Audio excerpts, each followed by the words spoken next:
Di balik meja eksekutif berlapis kaca dan lantai kantor yang mengilap, Tarisa duduk dengan setelan rapi dan wajah dingin. Seorang CEO sukses yang tampak memiliki segalanya, kecuali satu hal, perhatian dari suaminya sendiri.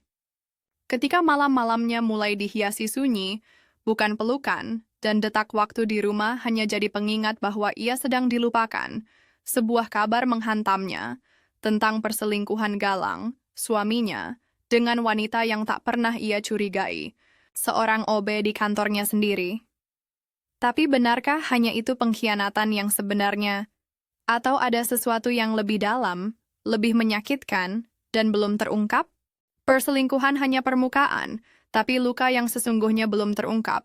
Klik like dan subscribe untuk tahu apa yang sebenarnya disembunyikan dari Tarisa. Langit sore memudar ke jingga ketika Tarisa menutup laptopnya. Ruang kerjanya di lantai tertinggi gedung kaca itu sepi, hanya suara AC dan detik jam dinding yang terdengar. Dari balik jendela besar, Jakarta tampak padat, bergerak cepat seperti biasa.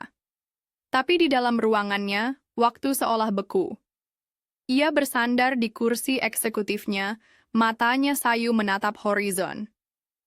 Jas hitamnya masih rapi, make-up-nya tidak luntur, rambutnya tetap disanggul elegan. Ia adalah representasi dari wanita sukses. Usia 32 tahun, CEO termuda di perusahaan multinasional milik keluarganya. Tapi di balik segala pencapaian itu, hatinya hampa. Dan dia lelah menutupinya. Jam di dinding menunjukkan pukul 8.07. Terlambat. Lagi. Galang biasanya akan mengirim pesan jika dia terlambat pulang. Tapi hari ini, seperti banyak hari sebelumnya, tidak ada kabar. Tarisa mencoba menelepon. Satu nada. Sambung 2-3, lalu voicemail. Ia menggigit bibir bawahnya, menahan letupan emosi yang mulai muncul. Sudah berbulan-bulan ini Galang menjauh. Bukan dengan kata-kata kasar atau sikap mencurigakan, justru sebaliknya. Terlalu tenang, terlalu sibuk. Tidak ada pertengkaran besar, tapi juga tidak ada percakapan berarti. Yang ada hanya jeda panjang dan dingin yang makin membekukan ruang di antara mereka. Tarisa bangkit dari kursi, membuka laci dan mengambil foto pernikahannya. Foto itu sudah mulai tertutup debu. Wajah Galang di foto tersenyum lebar, merangkul bahunya dengan mata yang kalah, itu bersinar bangga. Waktu itu, Tarisa masih bekerja sebagai manajer keuangan. Mereka saling mencintai, atau setidaknya ia yakin dulu begitu. Kini, yang tersisa hanyalah rutinitas. Suami istri yang hidup di rumah yang sama, tapi seperti dua orang asing yang hanya sesekali bertukar kata, ponselnya bergetar. Meeting molor, ting. Pulang malam, don't wait up. Tarisa menatap pesan itu lama, lalu membalas dengan singkat. Baik. Satu kata dingin. Dingin seperti sikap Galang. Ia memejamkan mata sejenak, lalu membuka matanya perlahan. Tidak menangis. Tidak lagi. Air. A posterior, mata sudah terlalu sering mengalir beberapa bulan terakhir, kini yang tersisa hanyalah pertanyaan dan diam. Apa yang salah? Apa yang berubah? Malamnya, Tarisa duduk di meja makan sendirian. Ia sudah menyuruh pembantu pulang lebih awal. Di hadapannya, sepiring salmon panggang dan salad masih utuh. Nafsu makannya menguap begitu saja. Televisi menyala di ruang tamu, menayangkan berita tentang pasar saham dan politik. Tapi telinganya kosong. Pikirannya sibuk menyusun potongan-potongan kecil yang selama ini ia abaikan. Parfum berbeda di kemeja. Galang, jam kerja yang makin tidak wajar. Senyum samar saat membaca pesan di ponsel. Suara perempuan yang pernah terdengar dari kamar mandi saat Galang menerima telepon. Mungkinkah? Tidak. Tidak mungkin Galang. Atau mungkin memang selama ini ia terlalu sibuk membangun karier, hingga tak sadar bahwa rumah tangganya perlahan ambruk. Ia berdiri dari meja makan, melangkah menuju kamar utama. Sepi. Kamar itu luas dan indah, tapi tidak lagi terasa seperti rumah. Ia membuka lemari dan menatap sederet pakaian Galang. Rapi, mahal, seperti suaminya. Tapi hati suaminya sudah tidak ada di sini, bukan? Tarisa duduk di sisi ranjang, menatap ponselnya. Tangannya gemetar saat membuka akun media sosial palsu yang Pernah ia buat dulu saat sekadar iseng ingin mengawasi staf dari balik tirai anonim. Kini ia membuka akun itu kembali, bukan untuk mengintai karyawan, tapi untuk memata-matai suaminya sendiri. Ia mencari nama-nama staf kantor cabang yang sering dikunjungi Galang. Satu nama muncul berulang kali, Nina. Seorang OB muda, cantik, aktif di media sosial. Di beberapa unggahan, ia melihat foto Nina tersenyum di dalam kantor dengan caption seperti, "Lembur lagi." Tapi ada yang nemenin sih, haha, I teamwork, dan di kolom komentar ada satu nama yang membuat dadanya mencelos. Galang N89. Semangat ya, jangan lupa istirahat. Tarisa menutup ponsel dengan tangan gemetar, nafasnya sesak, hatinya seperti diremas. Tapi di balik rasa sakit itu ada sesuatu yang lain yang muncul pelan-pelan, amarah. Bukan hanya pada Galang, tapi juga pada dirinya sendiri.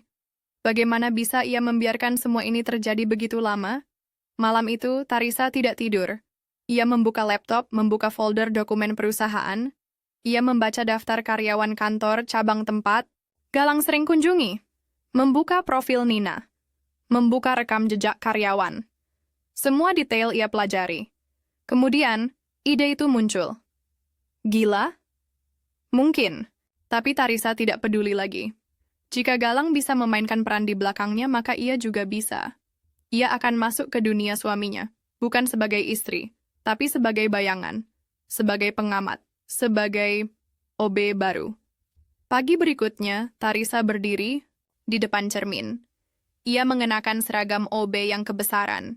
Wajahnya polos tanpa riasan, rambutnya dikuncir rendah, wajahnya tidak tampak seperti CEO, tapi matanya menyala dengan tekad dingin. Ia akan turun ke bawah, ke lantai yang tidak pernah dilihatnya selama ini, ke tempat di mana Galang dan kebohongan mereka bersembunyi.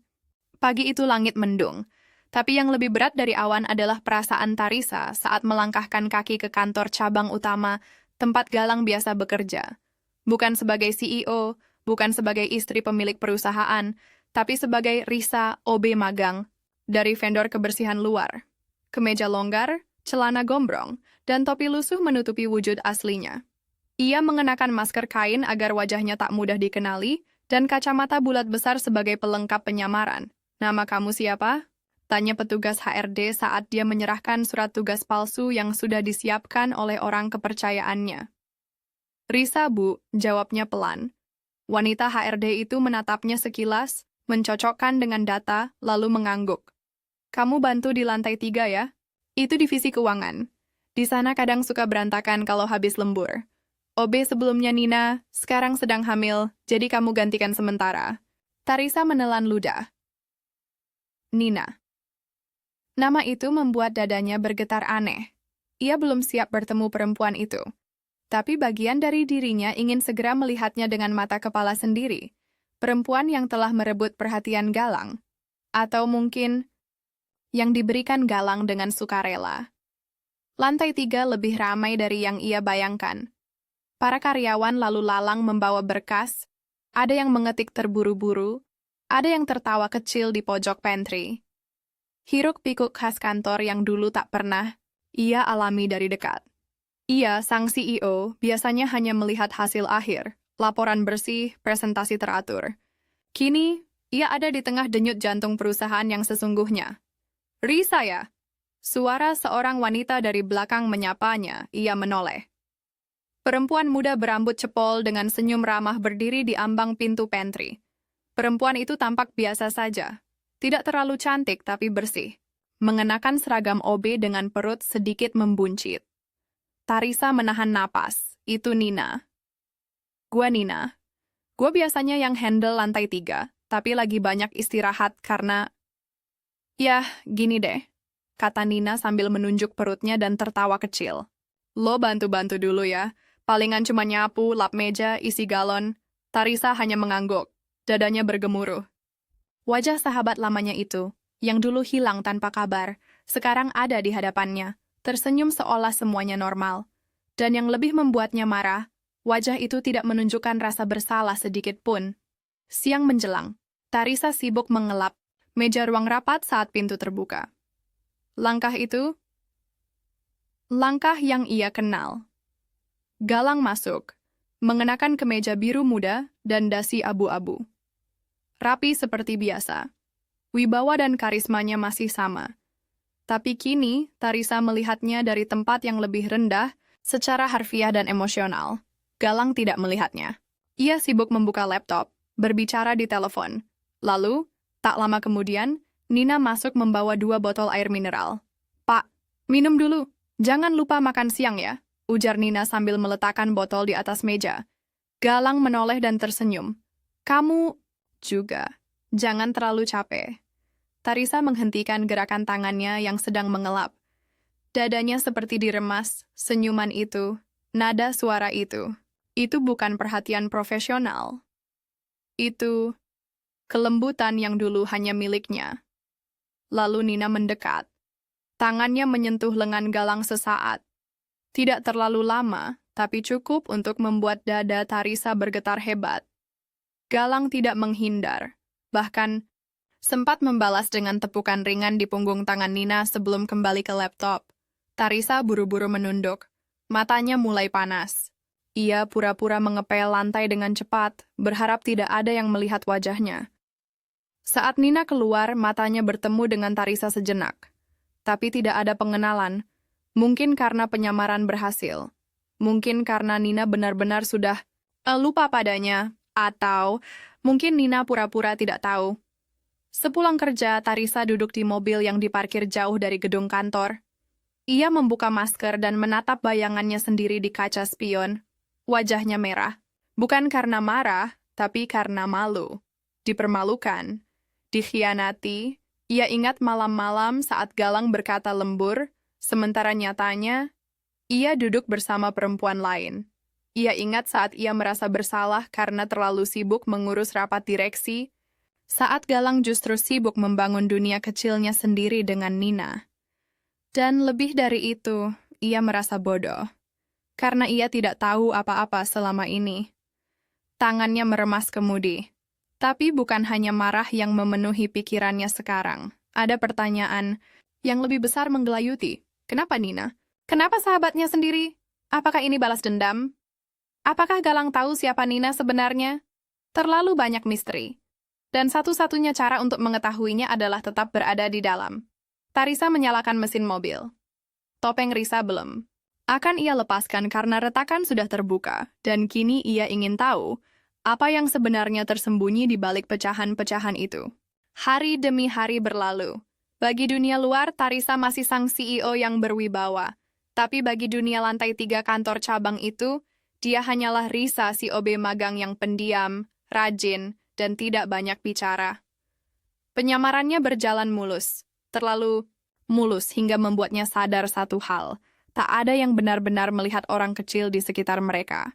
Dan itu memberinya keuntungan. Ia bisa mendengar percakapan saat mengelap meja. Bisa menyimak nada suara orang-orang dari balik bilik dapur. Bahkan bisa memperhatikan setiap detail tanpa mencurigakan siapapun. Dunia bawah ini begitu terang, sementara para petinggi sibuk berpura-pura buta. Pagi itu, ia masuk lebih awal. Masih pukul 7, namun lantai 3 sudah menunjukkan tanda-tanda kehidupan. Ia membawa keranjang pel dan ember, menyusuri lorong yang lengang, sampai ia mendengar suara lirih dari balik pantry. "Aku nggak enak kalau terus-terusan kayak gini, Mas," itu suara Nina. Tarisa mendekat perlahan, mengendap sambil berpura-pura mengepel. Ia menahan napas. Galang menjawab, suaranya rendah, pelan tapi tegas. "Kita udah bahas ini, Nina. Aku akan urus semuanya. Tapi pelan-pelan. Jangan desak aku terus." "Desak? Urus?" Tarisa menahan desah. Tangannya gemetar memegang gagang pel. "Cuma, aku capek, Mas. Capek bohong. Capek jadi yang disembunyikan," ucap Nina dengan suara bergetar. Ada jeda. Lalu suara Galang lagi, sedikit lebih keras. "Nah, please. Aku juga nggak nyangka semuanya bakal serumit ini. Tapi kamu tahu aku sayang kamu." Deg Tarisa nyaris menjatuhkan ember. Sayang, telinganya seperti tersumbat, tapi hatinya justru makin terbuka. Bukan hanya soal perselingkuhan. Ini bukan sekadar selingan. Galang ternyata menyimpan emosi untuk perempuan itu. Dan yang lebih menyakitkan, ia mengucapkannya dengan nada yang dulu hanya ia dengar untuk dirinya sendiri. Tiba-tiba suara pintu dibuka.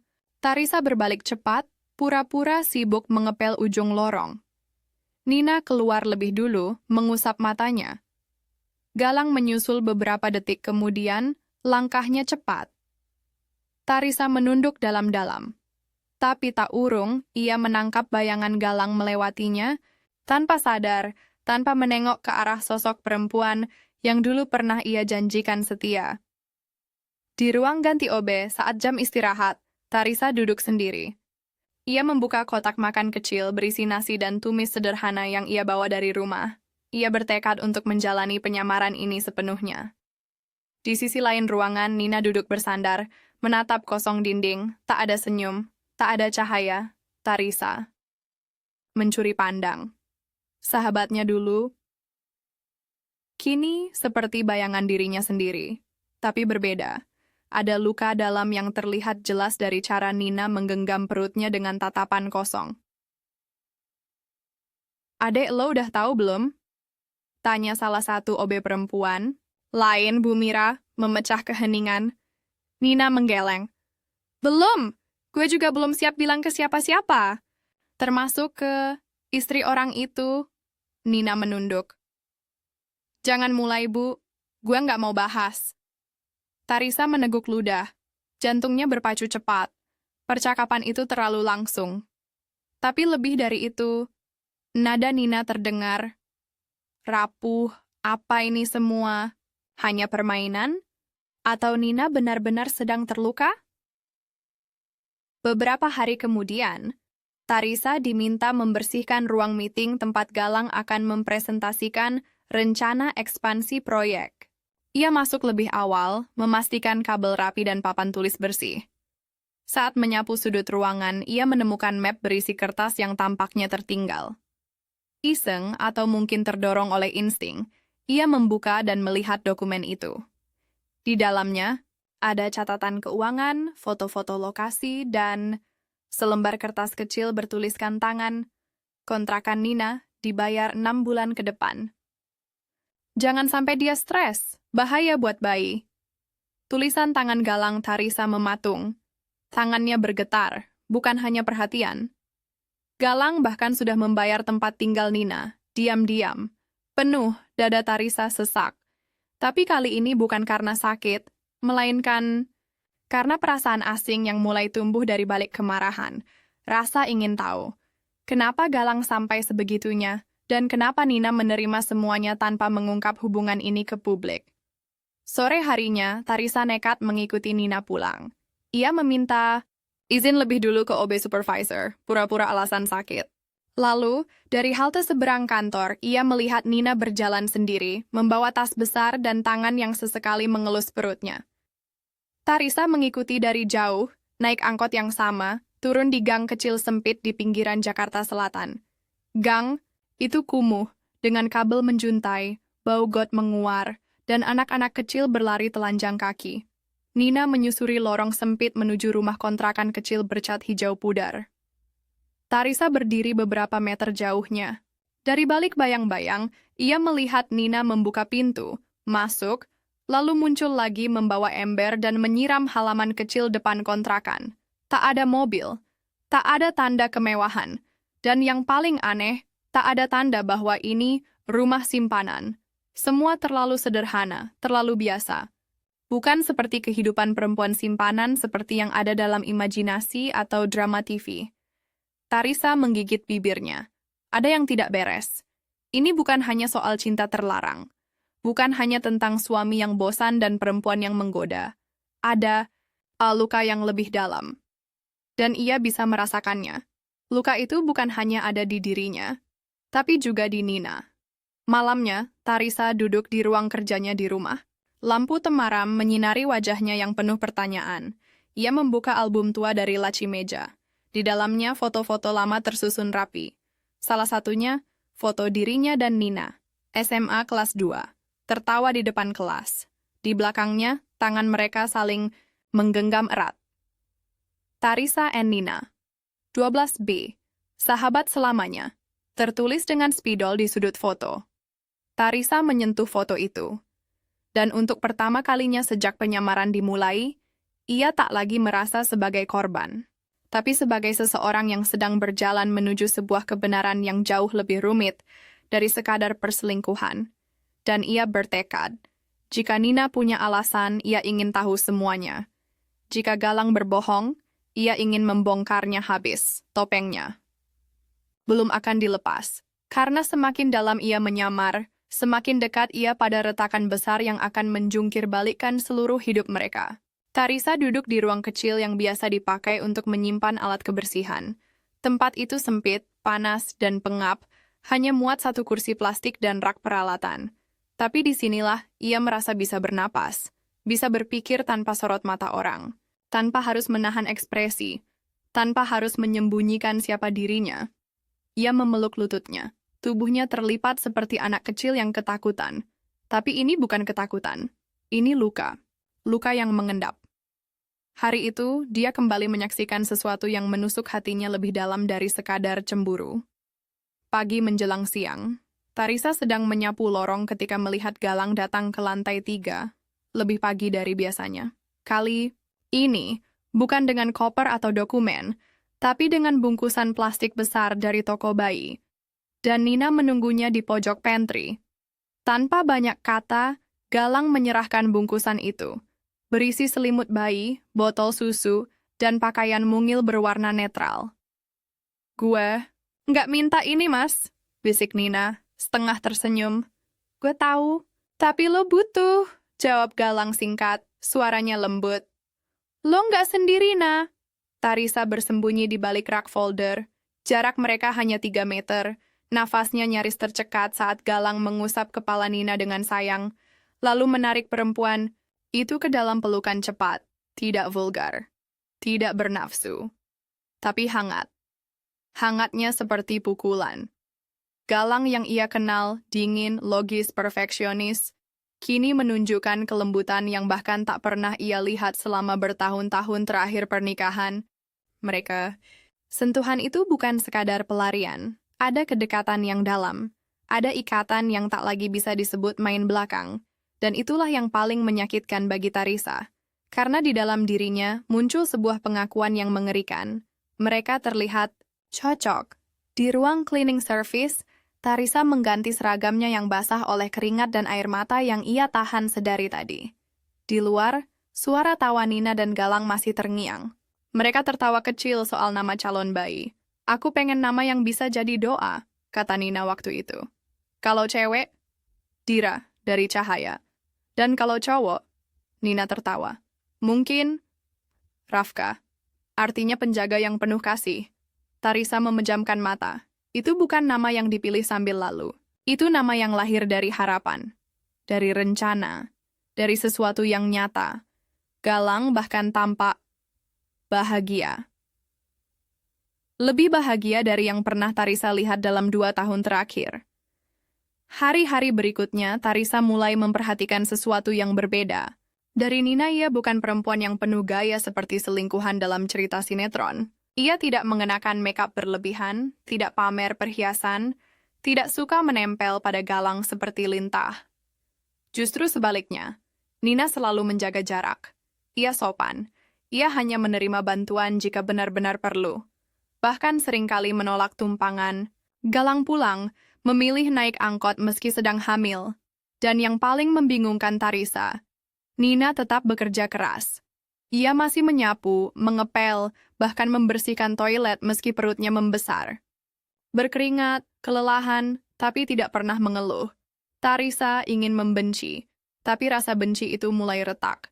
Ia mulai bertanya, kenapa Nina tidak pergi saja dari kehidupan mereka setelah mendapatkan perhatian Galang?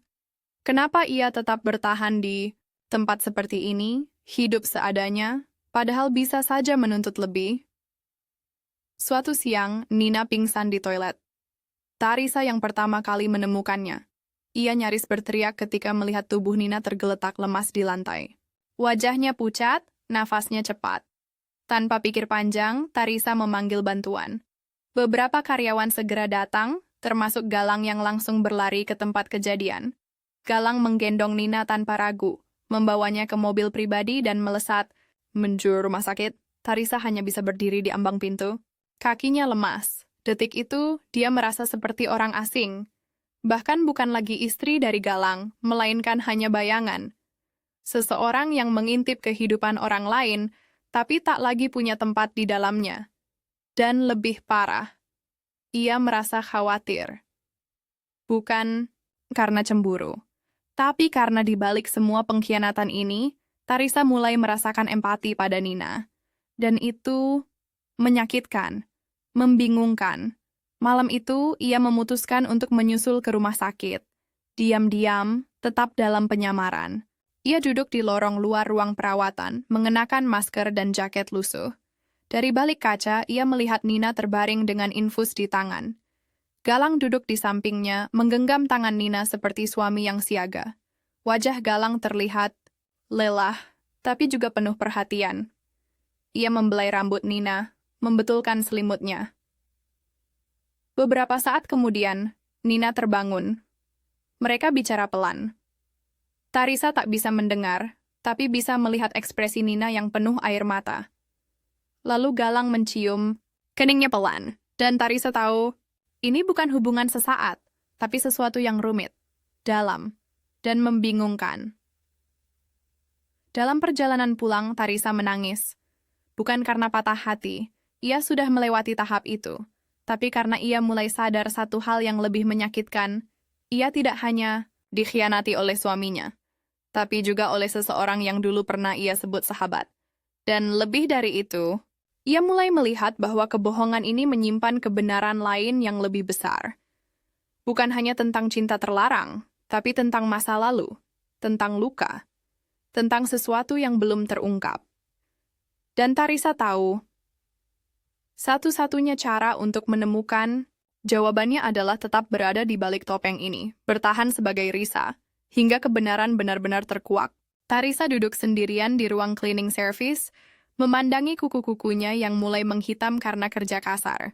Tangan yang dulu biasa mengetik laporan miliaran rupiah, kini menggenggam kain pel dan botol pembersih lantai. Tapi bukan itu yang mengganggunya. Yang mengganggunya adalah rasa asing yang perlahan berubah jadi sesuatu yang akrab. Nina. Semakin hari ia memperhatikan perempuan itu, semakin muncul satu pertanyaan yang sulit ditepis. Apakah ini benar-benar Nina yang sama? Hari itu, ia memutuskan menyelinap ke ruang arsip karyawan saat jam istirahat. Ia tahu sistem kepegawaian menyimpan data pribadi setiap staf, termasuk foto, nomor induk, dan salinan KTP. Tarisa membuka folder dengan nama Nina Damayanti. Tangannya gemetar saat menarik berkas itu keluar. Di dalamnya ada salinan KTP.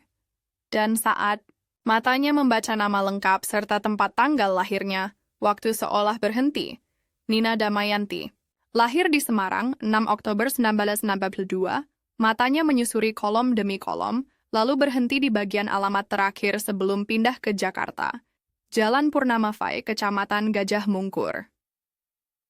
Tarisa menarik napas tajam. Itu alamat rumah Nina dulu. Dulu, saat mereka masih SMA, saat mereka masih sahabat, tangannya terlepas dari map.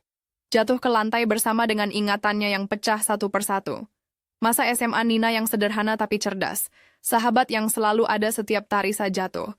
Yang selalu duduk bersamanya di kantin, di halte, di bangku perpustakaan. Mereka bahkan pernah menulis surat perjanjian sahabat. Kalau kita pisah, kita bakal cari sampai ketemu lagi. Tapi perjanjian itu tak pernah ditepati. Karena pada tahun terakhir SMA, Nina menghilang, begitu saja, tanpa pesan, tanpa pamit, tanpa alasan. Tarisa memejamkan mata. Ingatan tentang hari itu, hari terakhir ia melihat Nina, menyeruak masuk, menyayat lebih dalam dari yang ia duga. Hari itu mereka bertengkar. Soal hal yang waktu itu terasa sepele, tapi sebenarnya tidak. Tentang ayah Tarisa, Nina secara tidak langsung menuduh ayah Tarisa mencampuri urusan keluarganya, menyebabkan ayah Nina dipecat dari proyek besar milik perusahaan milik keluarga Tarisa. Tarisa membantah, tak percaya. Mereka bertengkar hebat, kata-kata saling melukai. Dan besoknya, Nina tak datang ke sekolah. Tak muncul lagi dimanapun, ia sempat mencari, tapi tak pernah benar-benar menemukan jawaban. Hingga perlahan, luka itu, ia kubur. Ia menyibukkan diri dengan kuliah, bisnis keluarga, pernikahan, dan meyakinkan dirinya bahwa Nina sudah melupakan mereka. Tapi kini, Nina kembali, bukan sebagai sahabat, tapi sebagai orang yang diam-diam hadir dalam hidupnya kembali, dengan cara paling menyakitkan. Tarisa berjalan lunglai ke pantry. Nina sedang duduk di sana, meminum teh hangat dengan kedua tangan memeluk gelas. Perutnya makin membesar. Wajahnya pucat setelah beberapa hari dirawat di rumah sakit, tapi senyumnya masih sama seperti dulu. Senyum tipis yang menyembunyikan banyak hal. Nah, ucap Tarisa pelan don Nina menoleh. Tarisa menahan napas. Hampir saja ia mengucapkan namanya lengkap, Nina Damayanti, dengan tekanan yang penuh makna. Tapi ia urungkan. Terlalu cepat. Terlalu berisiko. Lu tinggal di Semarang dulu? Tanyanya, mencoba memancing. Nina terlihat terkejut sepersekian detik, tapi kemudian tersenyum kecil. Dulu banget. Sekarang udah lupa rasanya tinggal di sana. Kangen? Tanya Tarisa, menatap langsung matanya.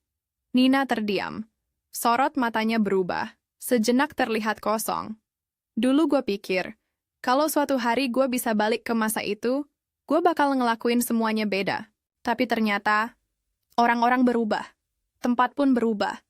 Bahkan, sahabat bisa berubah. Tarisa menggigit bibirnya. Dia tahu. Nina tahu siapa Tarisa. Tapi tidak mengatakan apa-apa. Tidak mengonfrontasi. Tidak juga menghindar. Keduanya duduk dalam diam. Seolah dua musuh yang sedang menyamar sebagai teman. Atau dua teman yang sedang bersembunyi dalam bayang-bayang pengkhianatan. Malam itu, Tarisa kembali membuka kotak lamanya di rumah. Ia menemukan surat tulisan tangan. Surat dari Nina. Ditulis seminggu sebelum ia menghilang, tapi belum sempat dibaca saat itu. Tari, kalau nanti gue nggak ada, bukan karena gue benci lo. Tapi karena gue nggak bisa tinggal di sini lagi. Dunia lo terlalu terang, dan dunia gue terlalu gelap. Kadang, bahkan sahabat paling baik pun nggak bisa ngerti gelapnya hidup orang lain. Tapi gue harap lo bahagia. Gue harap kita ketemu lagi. Entah sebagai siapa. Tarisa menangis. Tangis yang tidak bisa ia tahan lagi. Tangis karena rasa bersalah. Karena luka masa lalu yang tak pernah sembuh. Karena ia pernah kehilangan Nina bukan karena waktu, tapi karena ia tidak pernah benar-benar mendengar. Dan kini, mereka bertemu lagi, bukan sebagai sahabat, tapi sebagai dua perempuan yang berdiri di ujung yang berlawanan dari satu cinta. Tarisa kembali bekerja keesokan harinya. Kali ini matanya berbeda, bukan hanya mencari bukti, tapi mencari kebenaran yang lebih dalam. Ia ingin tahu, kenapa Nina kembali sekarang, kenapa memilih Galang, dan siapa sebenarnya ayah dari anak dalam kandungannya itu? Karena satu hal kini, ia yakin Galang bukan satu-satunya yang menyimpan rahasia, Nina juga punya, dan mungkin rahasia Nina jauh lebih besar dari apa yang selama ini ia duga. Langit sore di Jakarta terlihat muram, seakan ikut menahan beban yang menghimpit dada Tarisa. Sejak menemukan surat kecil dari Nina, pikirannya tak pernah benar-benar tenang. Setiap suara, setiap langkah, bahkan hembusan angin pun terasa seperti kode yang menyimpan pesan tersembunyi. Nina tahu siapa dirinya, dan Nina belum mengatakan semuanya. Tarisa tidak tidur malam itu.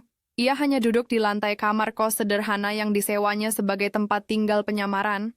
Di sekelilingnya, tumpukan bukti perselingkuhan Galang dan Nina sudah siap.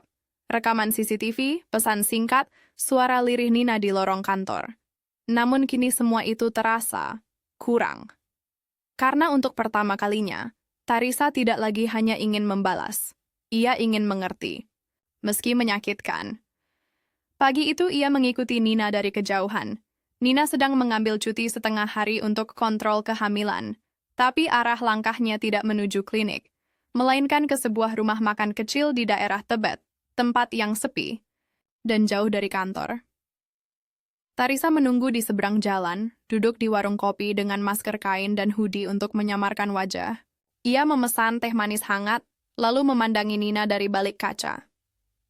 Beberapa menit kemudian datanglah seorang pria, bukan Galang, bukan karyawan kantor. Pria itu berusia sekitar 40-an, berpakaian sederhana, dengan bekas luka samar di alis kiri. Tatapannya gugup, seperti menyimpan beban besar. Saat mereka duduk berhadapan, Tarisa segera mengaktifkan alat perekam suara kecil yang ia sembunyikan di tas. Ia tak menduga bahwa percakapan yang ia dengar hari itu akan mengguncang segalanya.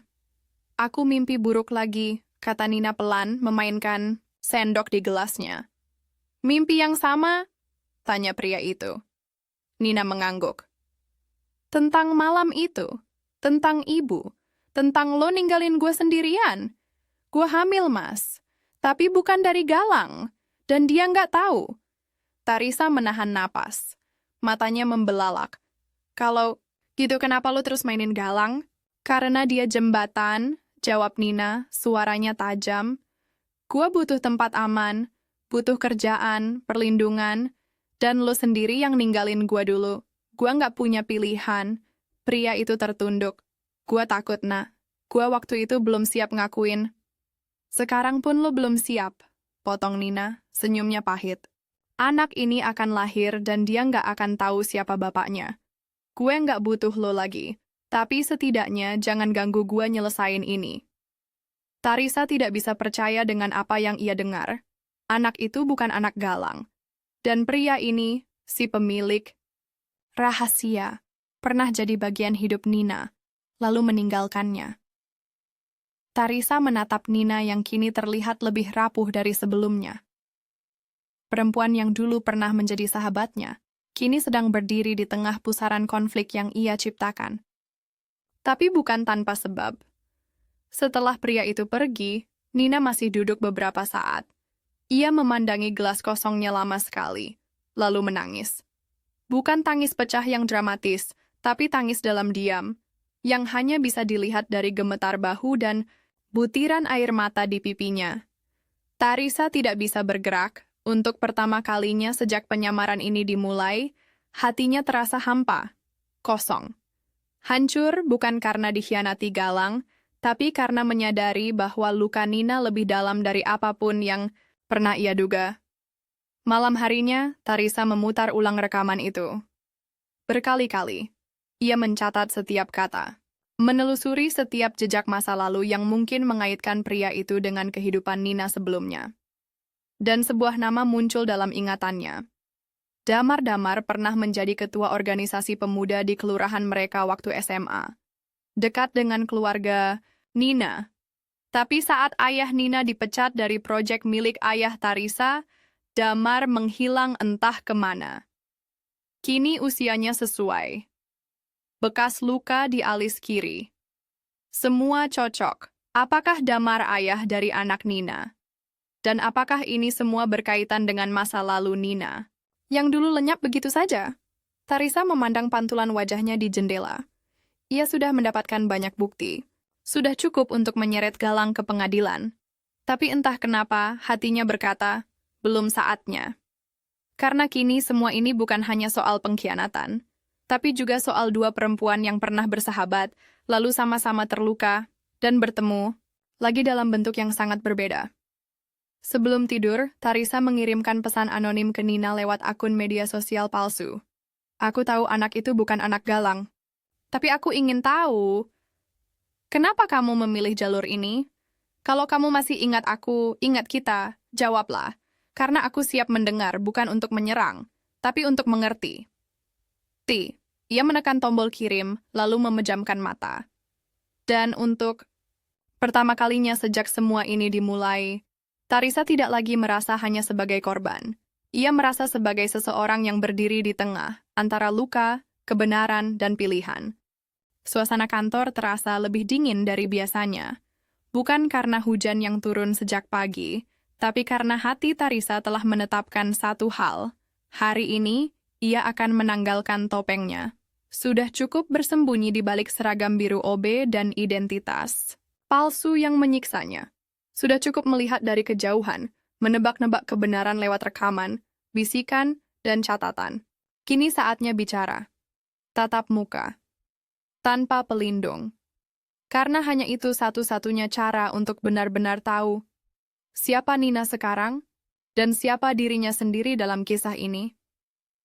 Tarisa menunggu Nina di ruang istirahat cleaning service, ruang yang selama 2 bulan terakhir menjadi rumah penyamarannya. Nina masuk dengan langkah malas, membawa wadah bekal berisi nasi goreng sisa tadi pagi. Begitu melihat Tarisa yang berdiri di ujung ruangan, ekspresinya berubah. "Risa, lo belum pulang?" Tarisa tidak langsung menjawab. Ia membuka topinya, melepaskan masker. Wajahnya muncul sepenuhnya, dan untuk pertama kalinya dalam lebih dari 10 tahun, dua sahabat itu saling menatap tanpa tabir. Nina tertegun, lidahnya tercekat. Bekal di tangannya jatuh ke lantai. Tarisa mengangguk. "Akhirnya lo inget juga." "Ya Tuhan," suara Nina gemetar. "Gue pikir lo cuma mirip, tapi sayangnya bukan," potong Tarisa, suaranya tenang namun tajam. "Ini gue, sahabat lo, yang lo tinggal tanpa jejak. Dan sekarang lo balik ke hidup gue, tapi bukan buat minta maaf. Lo datang bawa kehancuran." Wajah Nina memucat. Ia mundur 1 langkah, lalu duduk perlahan di kursi, seperti tak kuat berdiri. "Lo tahu semua ini?" "Gue tahu semuanya, Nah. Lo hamil, tapi bukan anak galang. Lo pura-pura jadi selingkuhannya buat cari perlindungan. Tapi kenapa? Kenapa lo nggak datang ke gue dari awal? Lo nggak percaya gue?" Nina terdiam cukup lama. Tangannya menggenggam keras lututnya. Lalu, dengan suara lirih, "Apa lo tahu rasanya jadi gue, Riz? Hidup di bawah bayang-bayang keluarga lo? Nenek gue dipecat dari proyek bokap lo cuma karena tuduhan yang nggak pernah terbukti. Gara-gara itu, bokap gue depresi. Nyokap nyalahin gue karena terlalu sering main ke rumah lo, katanya gue bikin mereka rendah diri. Gue dijauhin tetangga. Gue dibully. Dan ketika gue mau kabur dari semua itu, Damar tinggalin gue hamil sendirian." Tarisa menahan napas. "Kok lo nggak pernah cerita, Nak?" "Karena waktu itu, lo hidup di dunia yang beda. Lo terlalu terang, Riz. Terlalu bersinar. Gue takut bayangan gue cuma bakal bikin lo kotor." Air, mata mulai mengalir di pipi Nina. "Gue hamil, Riz. Gue kerja serabutan. Nggak ada ijazah. Damar hilang. Gue tidur di rumah kosong. Sampai satu hari, gue lihat wajah galang di iklan perusahaan kalian. Gue tahu dia suami lo, dan gue tahu dia rentan. Orang capek, kesepian, gampang dirayu, itu cara gue masuk." Tarisa menatap sahabatnya, bukan lagi sebagai musuh, tapi sebagai perempuan yang remuk dan mencoba bertahan dengan cara apapun. "Lo tahu ini salah, kan?" Nina mengangguk pelan. "Tahu. Tapi gue nggak datang buat minta maaf doang, Riz. Gue datang karena gue rindu lo. Karena waktu gue lihat lo pertama kali sebagai OB, gue tahu Tuhan lagi mainin cerita lama kita. Dan gue takut. Kok lo nggak bilang dari awal? Karena gue nggak pantas jadi bagian dari hidup lo lagi." Sunyi menyelimuti ruangan. Tarisa duduk di seberang Nina. Hatinya berkecamuk. Antara amarah, kecewa, dan kasih yang entah kenapa masih ada. "Kita dulu janji, kan?" kata Tarisa akhirnya. "Kalau satu dari kita hilang, yang lain bakal nyari." Nina mengangguk, air matanya tak berhenti. "Gue nggak nyari lo, Nah. Gue marah waktu lo ngilang. Tapi yang lebih nyakitin, lo balik dan lo masukin pisau ke hidup gue." Nina menunduk. "Gue siap nerima apapun, Riz. Bahkan kalau lo mau gue pergi sekarang juga." Tarisa berdiri, mengambil tas kecilnya, lalu menatap Nina lama sekali. "Belum saatnya lo pergi." Nina menatap dengan bingung. Tarisa menarik napas dalam. "Gue masih pengen tahu satu hal terakhir. Apa yang lo mau sekarang? Dari Galang. Dari hidup gue. Dari semua ini." Nina terdiam sejenak. Kemudian menjawab dengan suara yang tidak lagi gemetar. "Aku cuma pengen anakku lahir dengan tenang. Punya rumah. Punya kesempatan hidup normal. Aku nggak pengen Galang. Aku nggak pengen uang lo. Aku cuma pengen bertahan." Tarisa mengangguk. Pelan. Hari ini, ia takkan membuat keputusan. Tapi ia tahu, benih kebenaran telah ditanam. dan luka yang dulu membuat mereka berpisah mungkin akan menjadi jembatan untuk menentukan masa depan, entah dalam bentuk pengampunan atau perpisahan terakhir. Pagi itu, Jakarta diguyur hujan deras. Langit kelabu seperti mencerminkan isi kepala Tarisa yang kusut. Pertemuan dengan Nina masih membekas kuat, lebih dalam dari luka manapun yang pernah Galang torehkan. Tapi pagi ini, badai yang sesungguhnya akan datang. Karena untuk pertama kalinya setelah berbulan-bulan menyamar dan menyimpan rahasia, Tarisa akan berhadapan langsung dengan Galang. Tanpa topeng, tanpa penyamaran, dan tanpa belas kasihan. Seketika lift terbuka di lantai 25, langkah Tarisa tak lagi pelan dan menyelinap.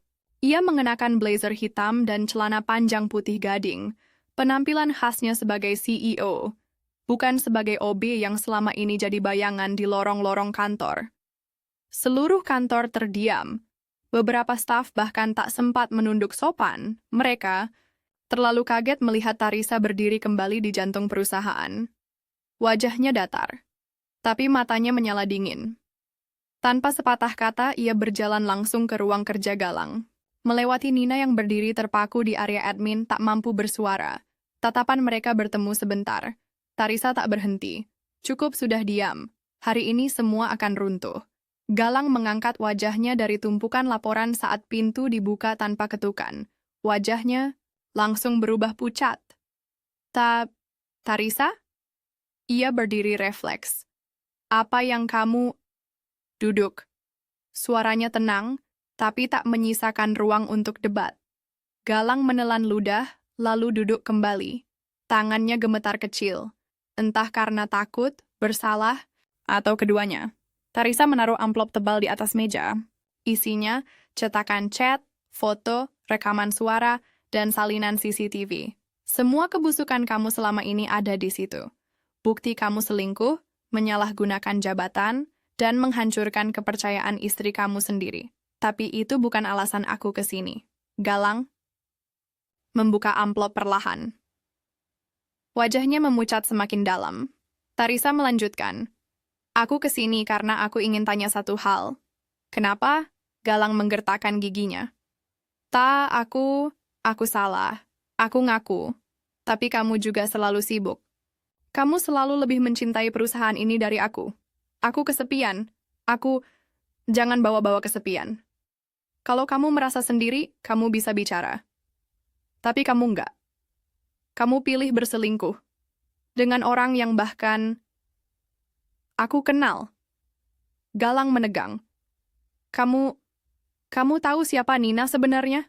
Tarisa menatap langsung ke matanya. Dia mantan sahabat aku. Yang kamu tiduri tanpa tahu sedikit pun tentang masa lalunya. Atau tentang luka yang kamu buka ulang tanpa sadar. Galang menunduk, bungkam. Tarisa melangkah mendekat. Kini ia berdiri, di samping meja, jarak mereka tinggal sejengkal. Aku nyamar jadi OB di kantor ini selama 2 bulan, Galang. Aku bersihin meja kamu. Aku dengerin kamu ketawa sama perempuan lain. Aku lihat kamu peluk dia di pantry. Aku tahu lebih banyak tentang kamu dari yang pernah kamu izinkan aku tahu. Wajah Galang perlahan berubah menjadi ketakutan murni. Aku minta maaf, Ta. Aku nggak tahu semua ini akan sejauh ini. Aku cuma lelah. Aku butuh pelarian. Aku salah, aku bodoh, tapi aku masih cinta kamu. Tarisa tertawa kecil, tawa getir. Cinta?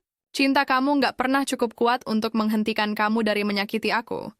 Dan cinta kamu nggak pernah cukup bijak untuk membuatmu jujur. Mereka diam beberapa detik. Lalu Galang berkata, kamu mau aku ngelakuin apa? Berlutut? Ngemis? Aku akan lakuin. Tarisa menatapnya datar. Aku nggak butuh kamu berlutut. Aku cuma mau kamu tahu satu hal. Kamu bukan ayah dari anak Nina. Galang terdiam. Matanya perlahan melebar. Apa? Tarisa mengangguk pelan. Anak itu bukan anakmu. Nina cuma manfaatin kamu. Tapi bukan karena dia penggoda. Dia juga korban. Sama seperti aku. Sunyi menyelimuti ruangan. Hanya suara hujan deras di luar jendela yang terdengar. Apa yang akan kamu lakuin sekarang? Tanya Galang. Suaranya patah. Tarisa menghela napas. Aku akan mundur dari pernikahan ini. Secara sah, secara baik-baik. Aku nggak akan bikin drama, tapi aku juga nggak akan melupakan semua ini. Kamu mau balas dendam? Suara Galang nyaris seperti bisikan. Tarisa menatap keluar jendela. Dulu iya, tapi setelah tahu semuanya, aku nggak butuh balas dendam. Aku cuma butuh kebebasan. Dan damai. Sore itu, Tarisa keluar dari ruang kerja Galang dengan kepala tegak. Ia berjalan melewati kantor, melewati Nina yang kini berdiri sambil memegangi perutnya yang membuncit. Tatapan mereka bertemu sekali lagi. Kali ini, Tarisa mengangguk kecil. Tidak marah, tidak menyalahkan, tapi juga tidak melupakan. Dan Nina membalas dengan anggukan singkat. Matanya basah, tapi ada rasa lega. Seperti dua perempuan yang akhirnya saling melihat, bukan sebagai musuh, tapi sebagai sesama korban dari dunia yang tak pernah memberi mereka ruang untuk utuh. Pagi itu, Tarisa berdiri di depan kaca besar di ruang apartemennya. Untuk pertama kalinya dalam waktu yang sangat lama, ia menatap bayangannya sendiri, dan tak merasa asing. Gadis itu, perempuan itu, tak lagi mengenakan topeng, tak lagi menyembunyikan air mata, tak lagi bersembunyi dalam peran sebagai istri yang sempurna atau CEO yang tak tergoyahkan. Ia hanya Tarisa, seorang perempuan yang dikhianati, terluka, tapi memilih untuk tidak menjadi korban. Sudah 2 minggu sejak konfrontasi terakhir dengan Galang, proses perceraian berjalan cepat. Galang tak mengajukan perlawanan. Bahkan saat pengacara Tarisa mengajukan pembagian aset secara tegas, Galang hanya mengangguk pelan. Mungkin karena rasa bersalahnya terlalu dalam. Mungkin karena ia tahu, tidak ada lagi yang bisa ia pertahankan. Tarisa tidak datang ke pengadilan hari itu dengan tangisan. Ia datang dengan sepatu hak tinggi, rambut disanggul rapi, dan selembar hati yang kini sudah kembali ia genggam sendiri. Ia menandatangani dokumen tanpa ragu. Tanda tangan terakhir terasa seperti titik di akhir kalimat yang sangat panjang. Dan melelahkan. Selesai. Hari itu juga, Tarisa menemui Nina. Bukan di kantor, bukan di lorong sempit, tapi di sebuah taman kota kecil di Jakarta Selatan. Nina duduk di bangku taman, mengenakan baju hamil longgar, wajahnya lebih tenang dari terakhir mereka bertemu. Aku udah dengar kamu resmi pisah dari Galang, kata Nina pelan. Tarisa mengangguk. Sudah. Dan aku datang ke sini bukan untuk membuka luka itu lagi. Mereka terdiam sejenak. Angin sore menerbangkan daun-daun kering di sekitar kaki mereka. Aku akan keluar dari perusahaan minggu depan, lanjut Nina. Aku nggak mau jadi beban buat kamu, atau jadi kenangan buruk. Tarisa menoleh padanya. Aku nggak datang untuk mengusir Muna. Tapi aku punya syarat kalau kamu mau tetap kerja. Dan kalau kamu mau memperbaiki hidupmu. Nina mengerutkan kening. Syarat? Tarisa menyerahkan. Selembar amplop kecil. Isinya, kontrak pekerjaan baru. Bukan sebagai OB, tapi sebagai admin keuangan magang di kantor cabang yang lebih kecil. Nama kamu akan dibersihkan. Posisi kamu naik. Tapi kamu harus ikut pelatihan. Dan kamu harus jujur tentang identitasmu tanpa rekayasa. Nina menatapnya, tak percaya. Kenapa kamu lakukan ini? Karena aku nggak bisa kembaliin kamu ke masa lalu. Tapi aku bisa bantu kamu melangkah ke depan. Mata Nina memerah. Dan karena kalau kita terus saling menyakiti, cerita ini nggak akan pernah selesai, tambah Tarisa. Aku capek hidup dengan dendam, Nah. Aku mau hidup dengan damai. Air mata Nina jatuh. Ia menggenggam amplop itu erat, seolah di dalamnya bukan cuma kertas, tapi peluang untuk hidup baru. Terima kasih, Riz. Tarisa tersenyum kecil. Jangan sia-siakan. Beberapa hari setelah itu, Tarisa mengunjungi rumah masa kecilnya di Bandung. Ia berjalan menyusuri lorong penuh kenangan, menyentuh foto-foto lamanya bersama almarhum orang tuanya, dan duduk di ranjang remaja yang dulu menjadi saksi impian-impian awalnya. Disitulah, untuk pertama kalinya, ia menangis dengan tenang. Bukan karena sedih, tapi karena lega. Ia telah melalui badai, kehilangan orang yang dicintainya, menghadapi pengkhianatan dan masa lalu yang terpendam. Tapi ia tetap berdiri. Dan yang lebih penting, ia tetap baik. Malam itu, Tarisa duduk di balkon apartemennya, memandangi langit Jakarta yang kelabu seperti biasa. Ia membuka laptop dan menulis surat kepada dirinya sendiri. Surat yang tak akan dikirim kemana-mana. Untuk Tarisa. Kamu sudah cukup. Kamu sudah kuat. Kamu sudah melepaskan. Kamu tidak menang, tapi kamu juga tidak kalah. Kamu memilih jalan tengah. Jalan yang tidak membuatmu jadi monster. Dan di jalan itu, kamu menemukan kembali dirimu sendiri. Terima kasih sudah tidak menyerah. Ia menutup laptop, memeluk dirinya sendiri, dan menatap malam yang mulai sunyi. Besok mungkin belum tentu lebih baik. Tapi untuk malam ini, ia baik-baik saja. Sudah 3 bulan sejak Tarisa menutup lembar terakhir kisahnya bersama Galang. 3 bulan sejak ia meletakkan dendamnya, menyerahkan Nina kepada hidup barunya, dan memutuskan untuk memilih damai alih-alih luka. Dan untuk pertama kalinya dalam hidupnya yang panjang dan penuh perjuangan, Tarisa merasa utuh. Pagi itu ia bangun lebih lambat dari biasanya. Tidak ada rapat jam 8, tidak ada surel yang mendesak, tidak ada kewajiban yang menjeratnya di antara target dan deadline. Ia menyeduh kopi sendiri, tanpa asisten rumah tangga, tanpa perasaan canggung. Di ruang apartemen yang dulunya sunyi dan dingin, kini terasa seperti rumah. Ada tanaman di sudut jendela, ada selimut berantakan di sofa, ada foto dirinya tersenyum sendirian di rak buku. Seseorang yang baru. Seseorang yang dulu ia cari-cari di wajah Galang, di sorot mata Nina, di pencapaian perusahaan, ternyata sudah ada di dalam dirinya sejak lama. Kini ia tak lagi mencari.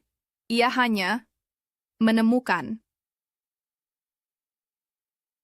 Ponsel Tarisa bergetar. Sebuah pesan masuk dari Nina. Anakku lahir semalam. Perempuan.